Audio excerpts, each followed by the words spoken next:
Hello, everybody, and welcome back to another episode of Daffy's Roundtable. On this episode, I'm going to struggle so much with these names. On this episode, we learned all about the Corytophanidae family, the Basilisks, the Laemanctus, and the Corytophanes. Everything you need to know about keeping these fascinating species in captivity in today's episode. And of course, who better to learn from than Eric Haycraft from Casqueheaded, who has been specializing in this family of reptiles for over a decade. This was a fascinating conversation that I think a lot of you are really going to enjoy. But before we do that, allow me to thank Exoterra for sponsoring this podcast and making this episode possible.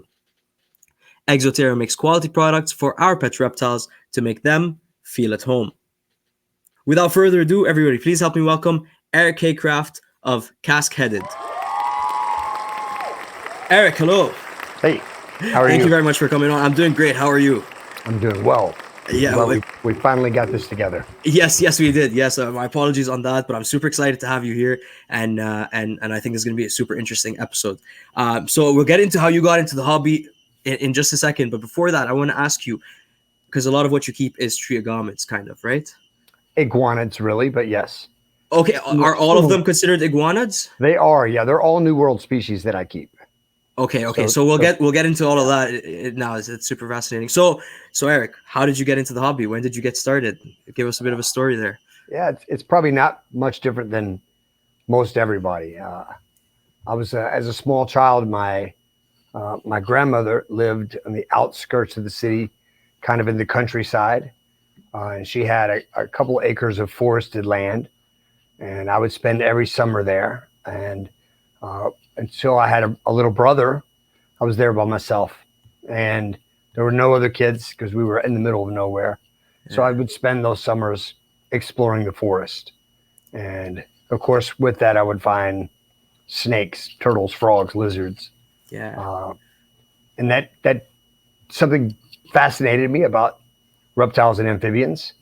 And my grandmother was amazing in that she would completely let me fill up empty milk jugs with whatever I wanted to bring in the house and look at, and then take me to the small city library that was a few miles away, and I could check out books and try to figure out what it was that we had found. And that kind of kept on until I'd say I was in maybe the third grade. Yeah, around the third grade. It went from just exploring nature to keeping animals in my home. So I live in Louisville, Kentucky, and by the third grade, I had encountered almost all of the native lizards. Awesome. We've got swifts, skinks. There's not a terrible amount of different lizards in our area.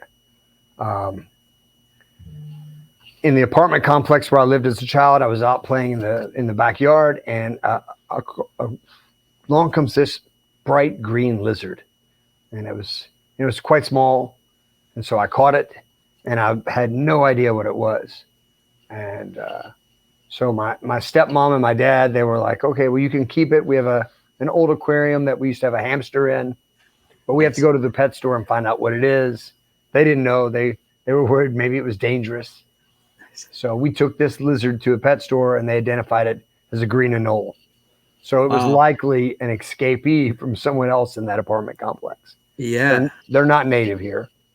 So I kept it, and then some months later, I got a few more, and then I figured out how to tell the sex when the two males I had were fighting one another. And then it just that blossomed into a trio of anoles, and then a different species of anole, and then a whole host of other small lizards that you could keep. Yeah. And that kept on kind of growing until I got into high school. And then I took a job first at a pet store, the same pet store that I'd went to all those years ago to find out what the green anole was. And then at the pet store, I met some of the herpetology zookeepers that would come in to see the shipments that were coming in. So I'm 50 years old. So when I was in high school, the stuff that was coming in on a regular pet store shipment would be worth so much money these days. It was, we would get boxes of things in that no one even knew what they were back then. Right. This is in the 80s. And stuff now that's quite expensive sold for just pennies on the dollar back then. So those herpetologists would roll in for the zoo just when we would get shipments in to see what was there. And so I became friends with those guys, and eventually they said, you should come work at the zoo. And so I took a job at the zoo for a couple of years in the herpetology department. And all the way until I was out of high school. And then while I was finishing up high school, I randomly got involved in martial arts. And then dramatically, my life took a different turn. So I was traveling quite a bit for kickboxing. And so there was no way to keep animals, at least to keep them the right way. So I kind of took a hiatus on keeping animals. I returned to it probably at a few points in my life for 4 or 5 year periods at a time, but just very small collection, 1 or 2 animals. Right. But I kept up my interest in herpetology. And because I was traveling all over the planet, I got a chance to visit zoos and see their collections all across Europe, across Asia, across South America. And then along with that, a fair bit of field herping as well. And then around 2009, everything kind of to stabilize. I was no longer a competitive athlete. My team of athletes were still traveling quite a bit, but then I had a wife and someone that could help take care of the animals if I was gone. Right. So I say slowly, it went pretty quick. It always does. I got back into a few species that I always wanted to put some time into. And I'd had a lot of years to kind of think about that. And that honestly was basilisks. When I'd worked with basilisks at the zoo when I was in high school, but it was a short-lived project because we had a quite large exhibit. It was basically a giant greenhouse that was housing Cuban crocodiles. And then, above their little lake was essentially a rainforest that we built inside of this greenhouse. And we had released numerous species into this thing. Plume basilisks we released in there. We released tons of different types of anoles into this. And one by one, everything got eaten by the Cuban crocodiles. If it hit the water, it was gone.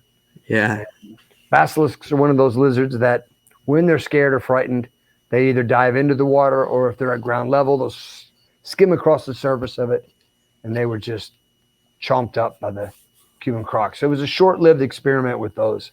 Yeah. And I always, in the back of my mind, thought someday I'll try to keep those. So I started back with just some plume basilisks, and I was keeping those in quite large. It kept growing the enclosure sizes. And then it expanded into a few other species of basilisk. And then eventually I was just curious about that entire family of lizards. So the basilisks, the conehead lizards, and the helmeted basilisks, they make up that whole family of lizards, Corytophanidae. And they're all somewhat similar and at times dramatically different. And that still to this day is my primary focus. But around that, I've kind of built in a lot of the support species, if you will. So, with my coneheads, I've got a lot of Central American swifts, red-eyed tree frogs, stuff that can cohabitate in those large enclosures. Awesome. And that's across all the different species. I hardly have anything except for the largest basilisks that aren't cohabiting with small communities of other smaller animals. The bigger lizards, they're just going to eat them up like the Cuban crocodiles did everybody. So I don't do that, but all the smaller species, we're just doing large Central and South American communities. Okay, fascinating. And now I have double the questions that I originally had to ask you. Okay. Can you sort of re-explain the family of? So what's in that family? Are the helmeted iguanas considered also part of? Yeah, if you could just sort of explain all that. So Corytophanidae is the family, and it's made up of 3 genera. There's 3 genuses in there. There's Basiliscus, which is all the basilisks, and there's currently 4 species of basilisk. That'll likely expand with a little bit more research into 5. Then there is Laemanctus, and that's the conehead lizards. Yes. And there's 4 species, probably that are reduced to 3, with one what will turn out to be a hybrid. And you're currently keeping 3 of those, or I've got 3 I've got slash all 4 of them. Yeah. I've got all 4 of the Laemanctus. Okay. Wow. Yeah. Right. And then I have Corytophanes. I'm sorry. Yeah. And that's the helmeted basilisks, and there's 3 Yes. species of those, and we have all 3 species of those. You have all 3 as well. So I know the Christus and the her. Yeah, Cristatus hernandezi. And what's the third? Pericinatus. Okay. Okay. Yeah. I'll need to look up a picture of that eventually. Pericinatus is it's a high elevation species. It's a live bearer. It's the only one of the entire group of the whole family of Corytophanidae that is a live bearer. Wow. Wow. Okay. Okay. And how you said earlier they're all extremely similar but also extremely different. Yeah. So the general care, the overall things like minus the montane species, the temperature, the humidity requirements, for the most part, the prey are all the same. The differences are that if you take a basilisk, it's the largest genus in that family. Yeah. They're quite large, active lizards. They need a lot of space, and they're famous because they can run at such high speeds they can skim across the surface of water. So realistically, no matter how big of an enclosure we give them in captivity, it's still not really doing it justice. It would be impossible to mimic that. But they need as much space as you can provide for them. When you get into the coneheads and the helmeted basilisks, they're much slower moving lizards. They don't need as much space. That's a relative term to say that. Not need as much space. Yeah. They're going to use as much space as you give them. But like the Corytophanes are primarily spending 90% of their day on a vertical tree branch. Yeah, and they don't move much, do they? They move a lot more than people think. There was some articles written back in the 70s, and even a picture that got floated around much more recently than that, of one that had a mound of dirt and some moss growing on it. Yeah. And the photographer theorized that this thing had sat moving so little that the moss grew on it. Probably the likelihood is that was a female that was digging a hole for eggs, and she shoveled that dirt up on top of her head, climbed up on a tree. Somebody found her, took a picture, because they're far more active than that. They're far too active. They're going to shed their skin before moss is going to grow on their skin. It's an impossibility. The males are quite territorial. They are in mating season. They are very, very active. So, but in comparison to a basilisk, it's nowhere near the same type of activity. Right. So it's a slow, methodical move. But if we could put a little tracker on them and digitize that into a chart, you would see that they move all over the cage throughout the day. And then what happens is, like almost all reptiles, they'll have a favorite roosting place where they'll come back to and rest at night. So a lot of people that have a regular 9-to-5 job, they'll see their animal in the morning, go to work. They come back in the evening and it's right back in the same spot. And they're like, man, these things don't move at all. But all day long, it was hunting and courting and all over the place, and then back to its original roost. So, and then you come to the coneheads, and they're somewhere in between those two. The coneheads are a little bit, they can be a little bit more explosive, and they definitely are more mobile than the Corytophanes, but nowhere near like a basilisk. In my eyes, probably they could be one of the best pet lizards. The coneheads? Yeah, they're hardy. They do well in realistic spaces for most keepers to create.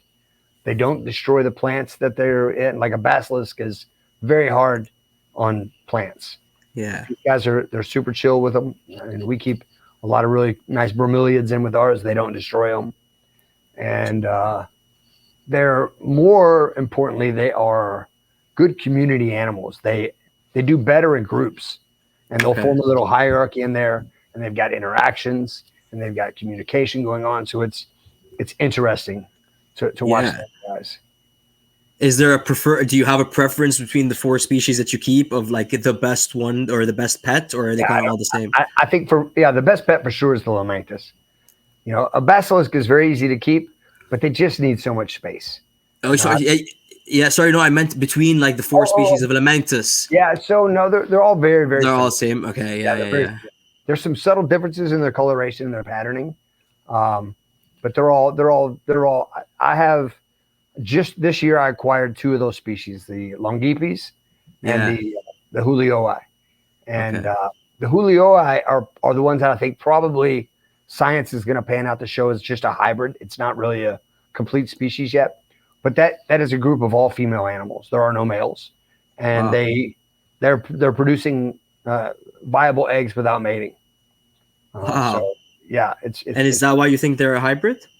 Yeah, there's actually some research that's going on in the Czech Republic right now with genetics, and they're taking the genome and dissecting it, and it's pretty interesting. And their theories so far, not to get ahead of them because they'll come out with all this stuff, is that this is likely a hybrid, and that the original mother was a Longipes, and the male probably is a serratus.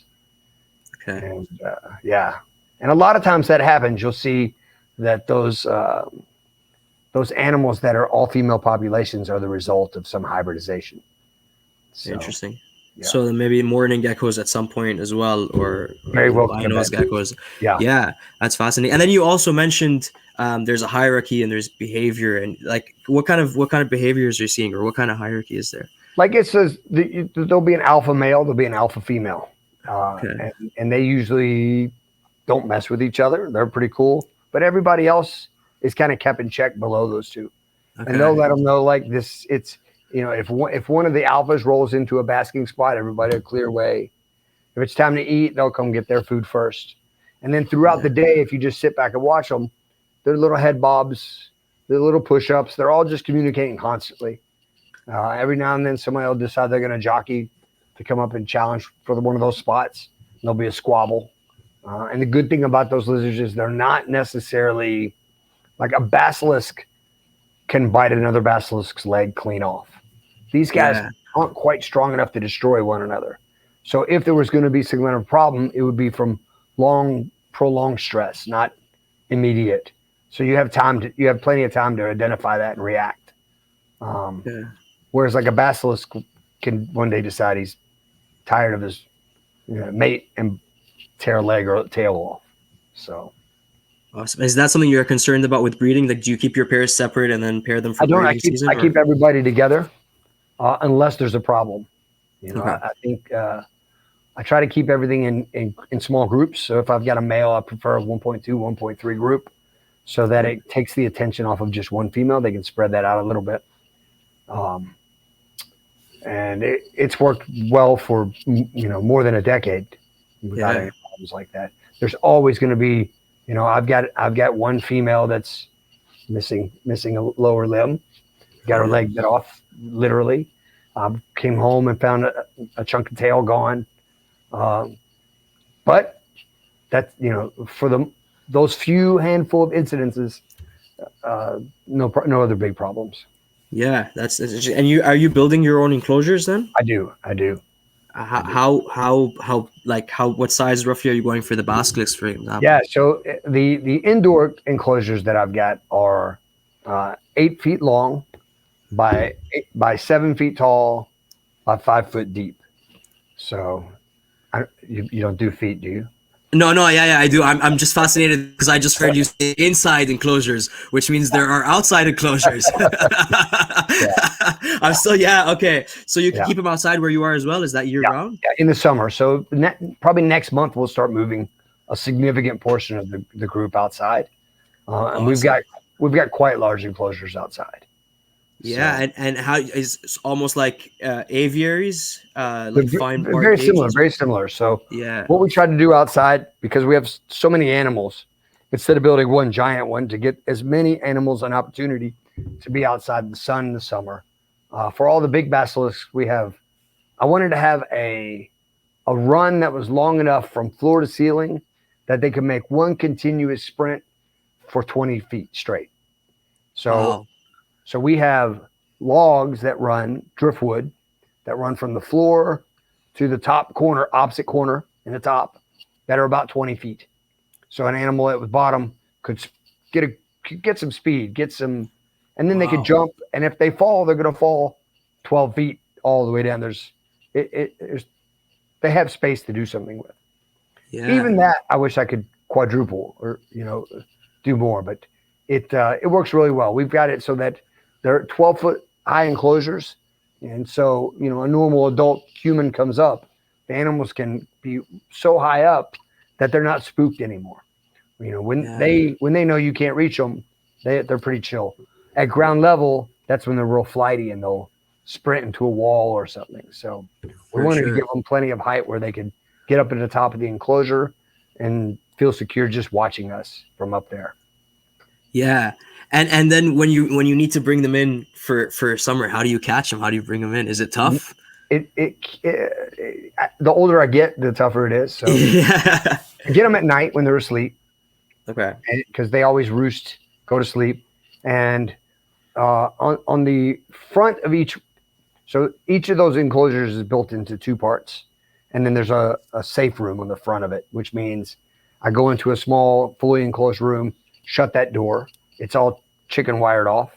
Okay. And then there's two doors that go into those two enclosures. Right. So that when I open that door to go in, if they were to sprint out, they're in a safe room. They can't just get away. Right. No one's going to Smart. get away. Yeah. Yeah. Versus if I just were out in the open and open the door and they sprinted out, I'm never going to catch them in the yard. For sure. So I'll go in at night. I'll in the evening when they all roost in their spots because they all like their favorite spots. I'll just make a mental note where they're at, count them off, and then once it gets dark and they're fully asleep, I'll go out with a flashlight, collect them up, put them in a bag, bring them back in. That's so cool. So cool. All right. So how long are they usually out for? Like how many months do you guys get? Yeah, and do you see a color difference in them from For sure. DVD? It's changed. It's changed just since 2009 when we started doing it. The climate here is shifting a little bit. So our spring has shifted later into the season. So we used to have, there's even a nursery rhyme for the region that's April showers bring May flowers. And that rainy season has shifted from not just April, but May into June. So it rains a lot into June, and it's quite often pretty cool even in June for a neotropical animal at least. Yeah. So now what we're doing is we'll usually shoot for mid-May, unless there's going to be some, if it's not below 50, that's okay. Below 50, I don't want to leave them outside. But mid-May to June 1, put them outside. And we can usually bring them in the very end of September, even the beginning of October now, which that used to be much earlier back in just years ago. It's just the whole thing's shifting. We have the same length of seasons. They're just starting and ending at different points in time. Right. Yeah. That makes sense. Okay. Awesome. And then do you have to have well, first of all, let's talk about waters so I keep mountain horn dragons and they require running water. Is it the same thing for those species? It's better. So like the arboreal animals like the Laemanctus and the Corytophanes, you don't really need to have running water. Okay. I keep running water in those enclosures just in case. But things would have went terribly wrong if they're down in a water bowl. Like if they're not getting their water from the rain. Okay. Right. Yeah. Okay. Yeah, something went wrong. Okay. Basilisks are different because they're essentially semi-aquatic lizards. Okay. And they're kind of tethered to life around water. So in all of our basilisk enclosures, we have pretty big ponds so that they can fully swim, fully hunt. They'll hunt in the water. So like fish? The fish, you name it, crabs, crayfish. That's awesome. All of them. Yeah. That's awesome. And so, the ponds are a little different in all of them because I've experimented around. But, in my favorite one, it's got, that 8-foot bottom, that whole floor is a pond that's 2 feet deep. and then up a waterfall, and then a shallow basin that's just a few inches deep with sand. And so if we put small fish, worms, crayfish, crabs in there, they can hunt in that shallow water basin. And it's a lot of realistic behaviors. Yeah, I bet that's really cool to watch. Yeah. Outside, we can't recreate that the same way. Okay. Simply because of the mosquito issue would be so dramatic. Mm-hmm. So we would have to have so many fish in those tanks to eat all those mosquitoes. It just adds a layer of complication. So outside, we'll use just 35-gallon bins that I can fill up and dump every few days of water. Okay. Yeah. And they still find them and use them, no problem. The basilisks. Yeah. They're when they go outside, most of the time they're not. You'll see them occasionally down by the water, but we've got misters on all the outside enclosures, and so it'll rain a few times a day, and then we go out and spray them with an actual hose at night before they go to sleep. That's where they're getting 90% of their hydration. Right. Yeah. How dry is like the ambient air where you are outside? It's pretty humid. It's it is pretty humid. Okay. Outdoor, it's very humid here because we have wet winters and we have hot, humid summers. Okay. Inside, though, with central air is where the challenge is for keeping captive reptiles that need high humidity is. Because, HVAC's purpose is to pull out moisture out of the air. For sure. There's a lot more of a challenge with that with the other animals. I think probably it's the least understood challenge that most herpetoculturists encounter and don't realize that's the problem with their animals. Yeah, and how do you kind of gauge if you have a problem, or what do you do about it? Yeah, what I do is, and it's why I can't really offer a lot of advice to people, but all of our animals are in 2 dedicated reptile rooms. One is a cooler cloud forest. One's a warm tropical forest. But we run 6 humidifiers in there throughout the wet season, and we run 3 throughout the drier season. Yeah. So we maintain the humidity in the room instead of trying. It's really impossible unless you keep, like, say, dart frogs, and you have a enclosed system. Yeah. And you want to pump that humidity in there and it can't escape. But if you have an enclosure like the ones you have behind you, with a screen, anything, whatever the humidity of the room is what those tanks are essentially going to be, no matter what you do inside of them. Right. You soak them down, and you'll see that hydrometer go up, but it's going to quickly go right back down as that humidity dissipates. And so I battled that forever. And, some of the basilisks are pretty tolerant. Laemanctus and coneheads, or helmetids, I should say, they're very sensitive to humidity, especially the helmeted basilisks. They only will drink if you're spraying them with water, and they will dehydrate in days if the humidity doesn't stay high enough. And so it took a little bit of. I used to try to pump in foggers into each enclosure. I was about to ask. Yeah, it doesn't help. It dissipates. If the room itself isn't high humidity, you're not going to maintain it in those enclosures. So when we expanded all the indoor enclosures in those rooms, they're all made of screen. Everything's screen, and so we control the room instead of the individual enclosures, and it works a lot better like that. Yeah. Okay. So you said it's seasons, drier seasons. So you give them sort of like you give them a winter and a summer and on all that kind of stuff. And do you change temperatures as well? The temperature doesn't change as much as the humidity in those regions. Okay. So at night, there'll be a little bit more of a drop. The daytime highs will be about the same. But the big dramatic difference will be starting next month. On May 1, we'll switch over to rainy season and all the way through October. And once we switch over to rainy season, we'll go from the peak humidity is going to be in the middle of the night, because during the day when the sun's out, it dries up a lot of that humidity. So unlike the temperature cycle, if you think of it, a temperature cycle has a midday high, and then after the midday high, it starts to descend to a nighttime low. Right. And humidity cycle is just the reverse. You have a midnight high that descends to a midday low. And so I'll make sure that my midnight, in the rainy season, the midnight high is 100% in the room. It's 100%. There's fog in the room. Is that both rooms? Yeah, both, because one's a cloud forest, it's just a cooler temperature rainforest. And then one's a tropical rainforest. Right. And we follow the same seasons. We'll do the same thing. And then during the day, it'll drop down to about 75% humidity in the rooms. Whereas then fairly high. Dry season, we'll go 70 being the high at night down to 50 in day. Okay. So it's a pretty big jump in humidity. Yeah. And is there some, and I guess this is not really as reptile related, but do you ever worry about the walls or anything with the humidity being so high? Yeah. It's wrecking. Okay. Yeah. I've already decided, I'll be gutting all this in the aftermath. Yeah. Okay. Yeah. Yeah. All right.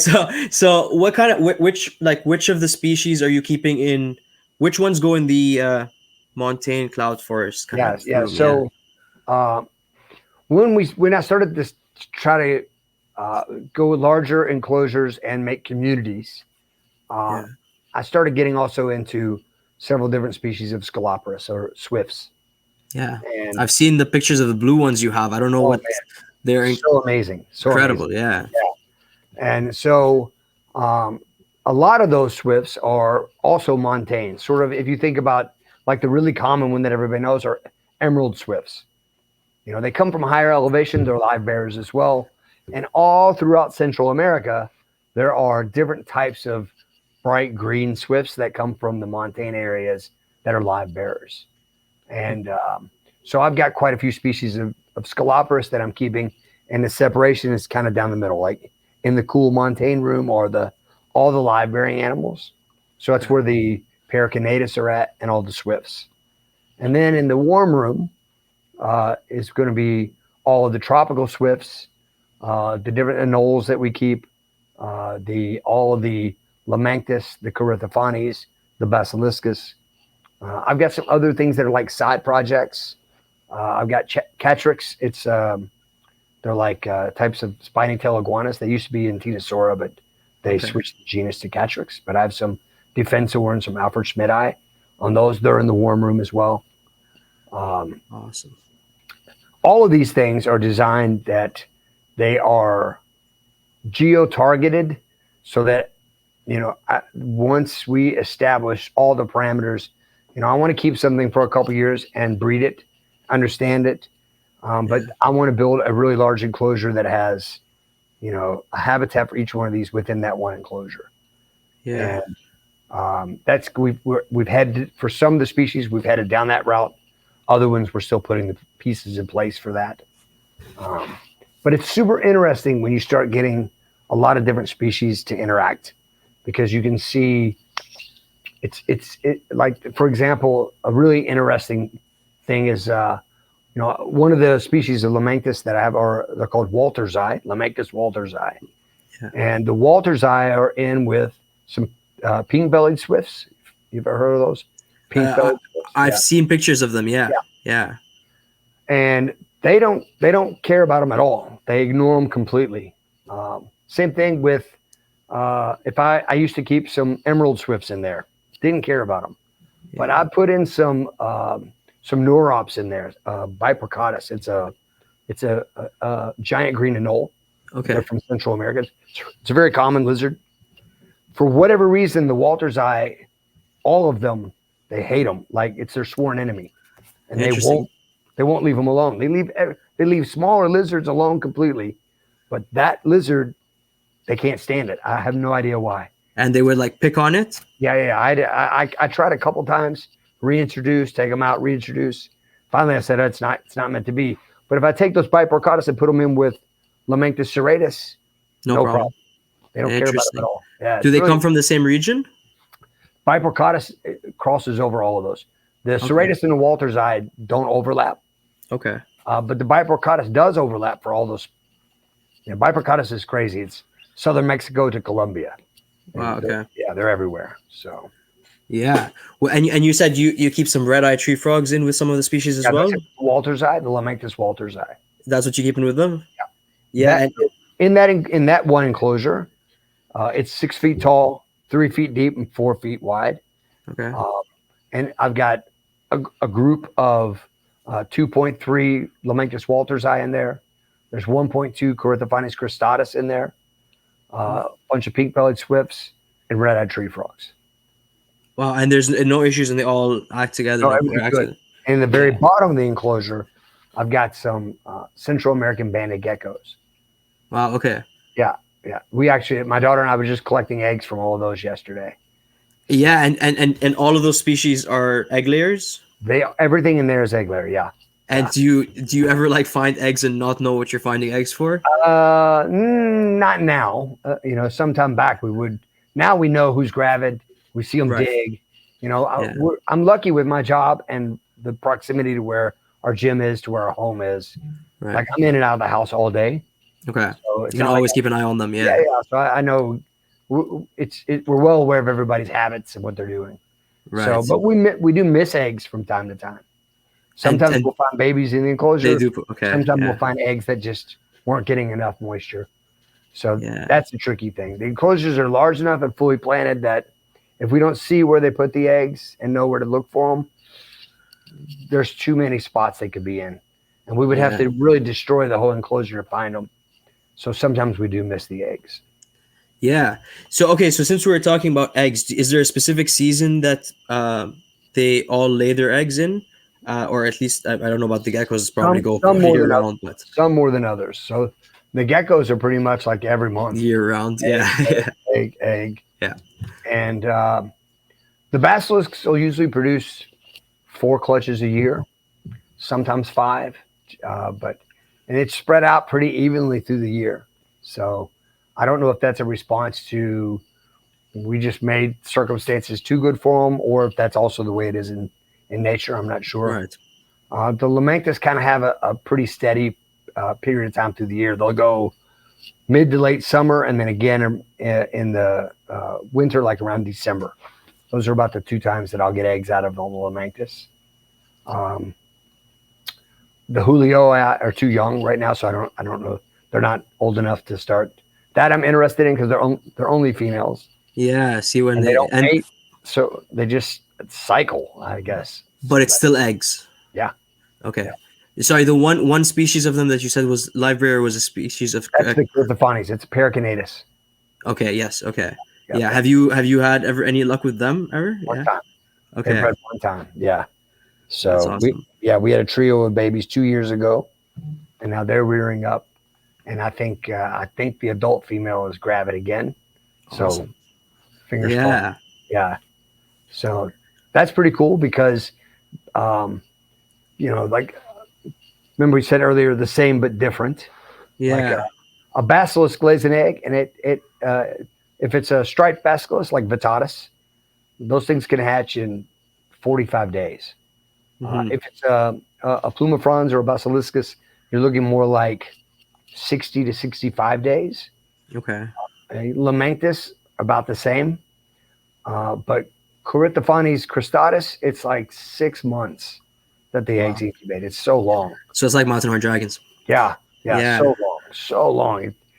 It's so frustrating because eggs are delicate enough as it is, and those have to be at room temperature. No, I don't raise the temperature on those. Yeah. But those Paracarinatus, because they're live bearers, I think that female was gravid probably.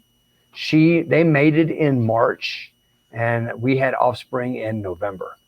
Yeah, so almost a full year. Yeah, like 10 months. Yeah. And sorry, did you say the like the helmeted basilisks or helmeted? Did they have a specific season, or are they also just kind of year round? No, it's a little bit more like the same with like late summer and then again in early winter. We'll usually hit up everything around first around August. That's when I start to see stuff, and then we'll get another round of eggs in December. Yeah. Okay.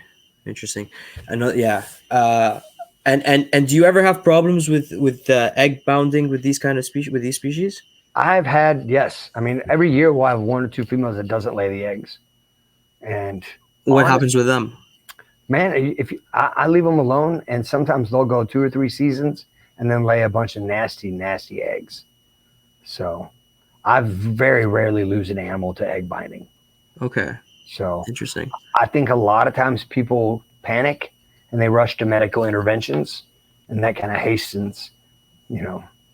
Um, Things no, going bad for the actual I've, animal. I've had almost every species I keep. I've had at least one or two females that have encountered that, Okay. and they'll swell up. Something will happen. They'll miss a cue. I'm not sure what I did wrong or what was in the environment that made them not want to lay eggs. These are females that have laid eggs plenty of times before, Yeah. but they'll go. You can always tell it. They'll go beyond that point in time, and then if it's a few more weeks, that's something. It's like they missed the cue, and it's just now they're just going to carry these things. And Yeah. usually, what would happen is the following year, if the first time they go start to cycle again, it'll there's not enough space, and it'll start to push out, and one by one they'll start dropping just some. I've seen some funky eggs come out. Yeah. Yeah, really nasty stuff. But I feed them, keep them hydrated. Uh, Pretty much once they push those bad eggs out, the cycle reboots, and they go about their business. Yeah. Fascinating. And what are you feeding? What are you feeding? I assume they're all insectivores, but how often do you feed them, and what do you feed them? Yeah, the bulk of their diet is grasshoppers, crickets, and superworms, and then around that, we'll just fill in the gaps with lots of other stuff. I mean, almost all of them will eat night crawlers as well. Uh, the basilisks live for crayfish, any kind of crustacean. Really, they go nuts. That's awesome. 100%, they go crazy for crabs and crayfish. So my family, I have 3 small children. They love to go to the local creeks. We take our buckets and our nets, and everybody just rounds up crayfish. We got a pool in the backyard. We keep them in, and I'll just harvest out of that to feed everybody through the week. That's awesome. And yeah. Yeah. And do you think that that's sort of what they're eating in the wild as well? For sure it is. For sure it is. Yeah. Yeah. Especially living in or always, you said they're always kind of I think yeah. mostly, if I really had to guess, I would say, and there's lots of video evidence of this from various documentaries that have caught a lot of basilisks in nature. But I think probably 80% of their diet is other lizards, and then all the stuff like crustaceans, worms, bugs. But for sure, it's other lizards is the main part of their diet. And that's the basilisks, or just all of them in general? Basilisks, yeah. Okay, yeah. And do you try to include lizards in their diets, or is it too much work?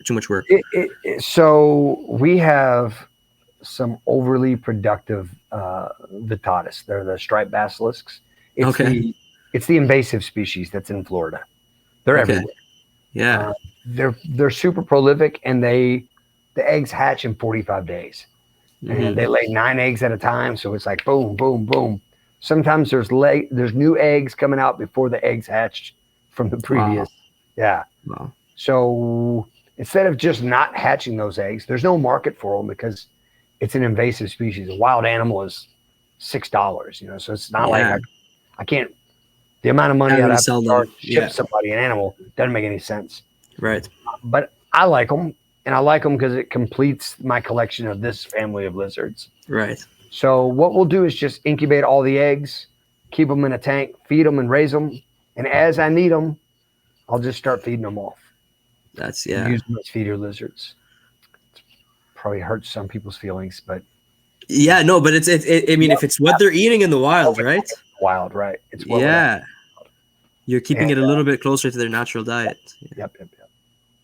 That's so cool. And you said earlier that you give them especially when you're outdoors, you're giving them all the space to run and the 20 so that they don't bump their head and kind of rub their nose and all. Because a lot of the ones I see in captivity, or a lot of the pictures I've seen in captivity, always have kind of those like rub nose and so what do you do indoors to prevent that? Yeah. One, almost everything by this stage that I have is captive bred. So And is that a big thing? they were born, yeah. Those animals that you see that are field collected as adults, you bring them in, they rarely make a good transition to captivity. Very rarely. Very, very rarely. Yeah. I mean, if you think about, I'm not sure if you've ever seen any of the wholesaler price lists or Yeah. wholesaler websites. Absolutely, yeah. All through the summer months, basilisks are brought in by the thousands. By the And for thousands. very, very cheap. They're super cheap. Yeah. But if you go into all the forums, you know, in the Corytophanes Facebook forum, there's not tens of thousands of basilisk owners in there. Yeah. So that means most of those animals are just perishing. And everybody likes to occasionally find those really amazing looking wild caught males. They bring them in, but then they fail to thrive. They don't eat. They bash their face in, and they eventually just perish. A captive animal, though, isn't going to have that same flight reaction. They're pretty much they see me, they want to come to me, not away from me, because I usually have food. Yeah. So it's a huge advantage for a captive bred animal. When you put any, do you keep some of your stuff outside? No. I wish I did, but not here. There's a very interesting thing that happens. No matter how good we get with our artificial lighting, and it's for sure better now than it was when I got into the hobby in the 80s. Yeah. It's never going to come close to the sun. So for sure. Even those captive bred animals, once they get out into the sun for just a few days, they have a whole new demeanor about them, and something like wild in them comes to life. So these same animals that would hop on my shoulder to eat are now keeping their distance, head bobbing, their mouths open, they're hissing. You know, it's like, oh, okay, you got your fire back. Yeah. Just from that exposure to the sun. It's very interesting. Yeah. But I still don't have the problems with them trying to bash their face. They would absolutely if I kept everything down on ground level, at eye level, or they were forced to be lower than me because they're going to try to run across the ground to get away. If I can give some height where they get up and feel safe in a tree, then they can look down on me and be like, they feel secure up there. So they don't end up bashing anything up. Yeah, that makes sense. And did you start with all of them from wild caughts and kind of work your way to captive bred? That's right. And that would probably include the Laemanctus and the yeah. So with the Walters eye, they are the breeding group that I have now is the juveniles that are coming up that I've kept back that I didn't sell. They're only first and second clutches from those. Awesome. So like it will be a few years before I fully cycle through the wild caught and only have a group of captive bred. The serratus are all 100% captive bred now. The Corytophanes, it's the same. It's about 50-50. Okay. I've added, I think, 6 new of our own captive bred into the groups, to the rest of them. But it slowly over the years takes over where it's all captive bred. Yeah, and you find like you already kind of talked about the temperament difference in Basilisks between wild caught and captive bred. What about the Laemanctus and the Corytophanes? I don't think it's necessarily like behavioral differences, but what I do see is a resilience. A wild caught Corytophanes is super delicate. They're so delicate. Yeah. What happens? One, I talked earlier how fragile they are from dehydration. Yes. So if you imagine that those animals are harvested in Nicaragua, tossed into a bucket, put in a truck, driven into the city, sold to the guy that's going to export the animal. Yeah. Right. They go to Florida. They arrive in Florida at a one import portion. Then from there, go to the wholesalers. Yeah. Then they got to go to the wholesalers again. And each step of the way, now we're talking days, and it's high stress. It's not the same amount of humidity. They're not getting rained on. Most of them aren't eating. Or drinking. Yeah. Right. Then they're going to get, most of those are going to go to a pet store somewhere in the United States. and now you're talking about even more days, and then now you're in a glass tank with maybe one perch, and dozens of people with their face against the glass looking. Those, by the time that animal gets to a home, it's already a downhill spiral. Yeah. So uh, even in captivity, once they're healthy, just a couple days they can dehydrate. But what I've noticed is, for some reason, I'm not sure why, the captive bred are much more resilient to the conditions of captivity. They don't Yeah. have the same, even amongst them, in the group. If there was a warmer than normal day, we had a day where above a certain temperature in the warm room, AC will kick on. It didn't kick on. It was so hot in there. Everybody was dehydrated. You could tell like the eyes are a little bit drawn in, except for the captive bred guys. They were all handling their business without any problems. So And that's because it got too dry? yeah, it got too hot. Too hot. Okay, Yeah, right. so they're gonna, which also means too dry, because the heat Yeah. is gonna eliminate a lot of that humidity. And that, like I said, the group of mixed captive and wild, the wild did not handle it as well. So we cooled it back down. We hydrated everybody. They're okay. But the captive bred animals are just more resilient. More hardy, yeah, absolutely. And I end up saying this every episode. I apologize to all my listeners for continuously relating everything to mountain horn dragons, but Oh, I have very similar animals. yeah. So They I have occupy the same niche, like just in different. conversion, right? They're very similar animals. Yeah, so it's the same niche, just like you said. These are the old world versions of them, kind of. Yeah, yeah. So I have not captive bred, but captive born. So wild caught female uh, laid some eggs and then passed away, unfortunately. But the babies grew. So I've raised a group of them. Super hardy. I don't worry about them at all. And then I Yeah. have so many wild caught ones, and I'm constantly stressed about them. So it is crazy how Yeah. the hardy, I guess, the captive bred ones are, and I wonder why as well. Um, do you keep the Laemanctus and the Corytophanes outside as well, or is it just the Basilisks? So I do. I put them in a little bit smaller enclosures outside. And then we have, over the last 4 years, we've had uh, some odd hiccups. So I had a terrible scare a few years ago, because on the back of one of the screen enclosures, I found a whole bunch of muddy raccoon prints, and it's just Yes. screen. It's just cloth fabric screen. They could tear that open. Yeah. So that summer I cut short, moved them in, because I was like, all right, I have to resolve that issue first. We're done. Yeah. And then a few years back, we had a much heavier influx of mosquitoes here than normal. Like in the city, the city where I live was, they were creating plans to drive trucks through neighborhoods and fumigate. So we were trying to like, oh, we have to bring everything in. Yeah. So they decided they didn't do our region, but it was most people were like, no, we don't want you spraying this. Yeah, not worth the risk. Here. So Yeah. but those mosquitoes were so bad that we could see them on the animals. They were on the lizards, and some of my cristatus and the pericarnatus, they started developing these odd little cysts. And the only thing I could think of was from that. I actually showed some of the swifts, which was odd, Yeah. that were outside. And we lost a couple of animals to that. And here the mosquitoes are really bad right now with West Nile virus.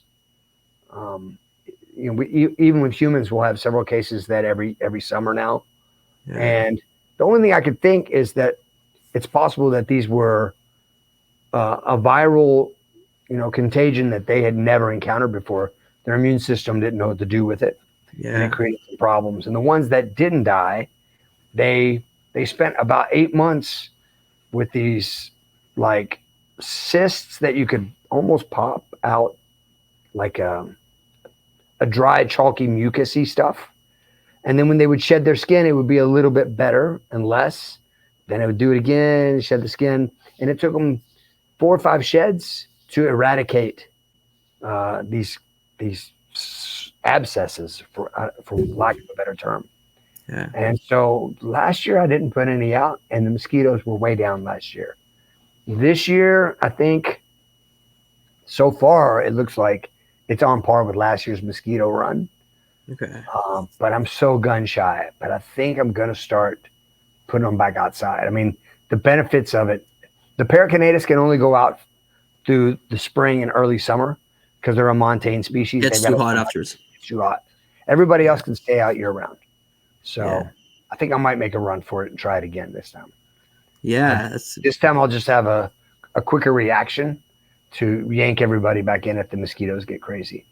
yeah. That's fascinating.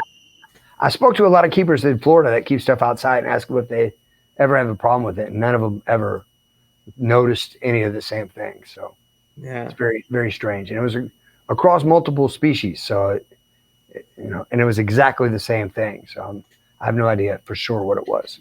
I wonder if the city maybe like did fumigate without informing anyone. No, of no, that. no, no. We would have done that for sure. We would have. Yeah. One of the Okay. good things is, like in our backyard, we've got, in an attempt to battle the mosquito problem, we built 3 kiddie pools and we filled them up with mosquito fish every summer.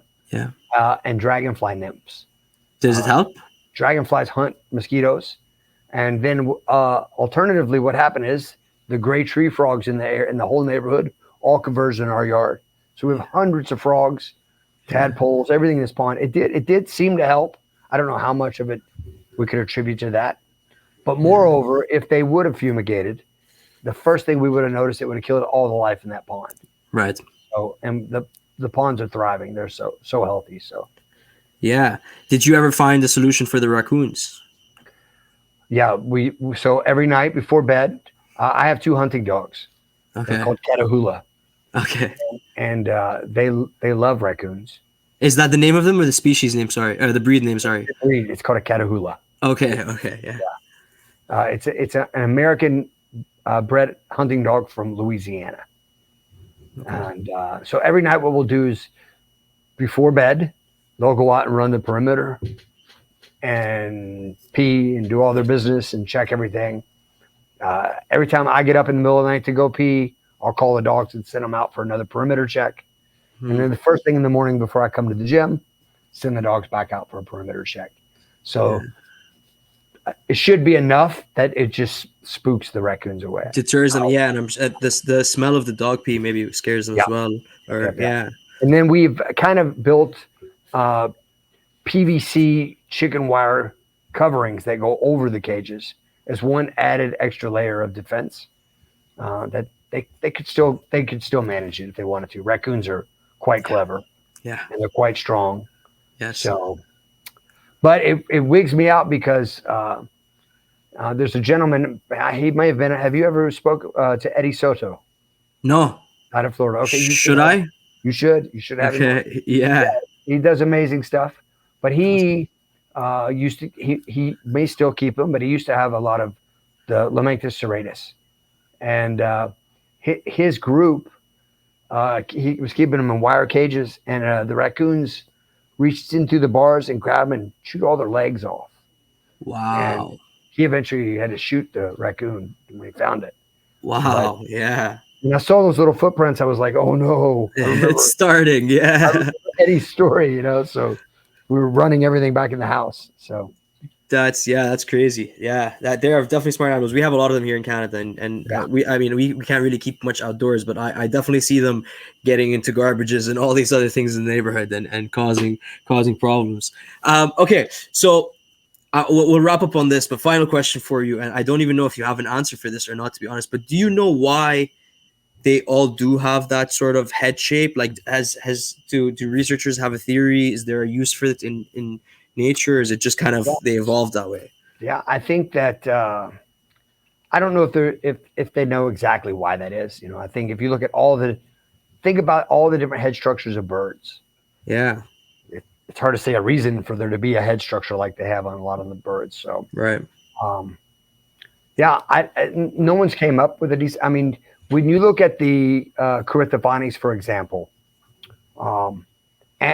and the various types of Laemanctus. So Laemanctus have a flat top of their head, and then a cast that goes back. And if it's like a serratus, it'll have spikes on the back, and Yeah. some of them have spikes that come up. But when you look overhead at that animal, that fringe on the back of it kind of breaks up the lines, and it helps. It helps if you're an overhead. Camouflage.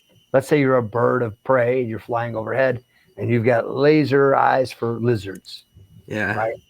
That's just enough of a different shape that it might not register as being a lizard. Mm-hmm. And then with the Corytophanes, those guys are a completely different profile of an animal. They look like part of a tree. You know, They look like a leaf. Yeah. like a leaf, or even just like a stump Yeah. on the side of a tree. Yeah.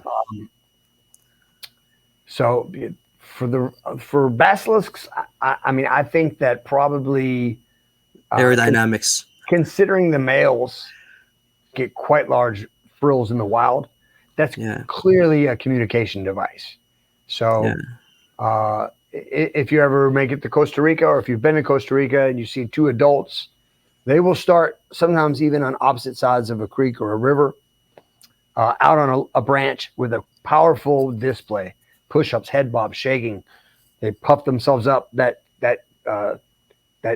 crest on their back will spine out and spread out. And it's 100% for display. I mean, they can see that thing. Yeah. My guess is that there's probably some added value for thermal regulation. Most of the water that they are, lining in, it's a lowland lizard, but that water is runoff from the volcanoes in Costa Rica. So it's cooler water. So if they're spending their day swimming over to the other side to pick a fight, swimming back, or jumping in the water to run away from a predator, it would be advantageous to have this big solar panel on your back that you can quickly ramp your temperature back up to operating speed. And only the males are really doing. Females will also do that, but the males are the ones. Females are doing it to save their life. Males are doing it to pick a fight. Yeah. They're monitoring their territory, and if they see another male across the river, they're heading over there. Sometimes they'll meet in the middle of the river, find some rocks to have a fight on. Yeah. So there's probably lots of different reasons for those things, but what's interesting is we talked earlier about convergent evolution of those species, how there's, they occupy the same niche. Yeah. There's so many of those lizards on the other side of the world that are agamids that fill the same role that have developed a very similar look and structure. So that leads me to believe that there may be some more of a purpose than that it's just, it's got to be a purpose to it. Yeah.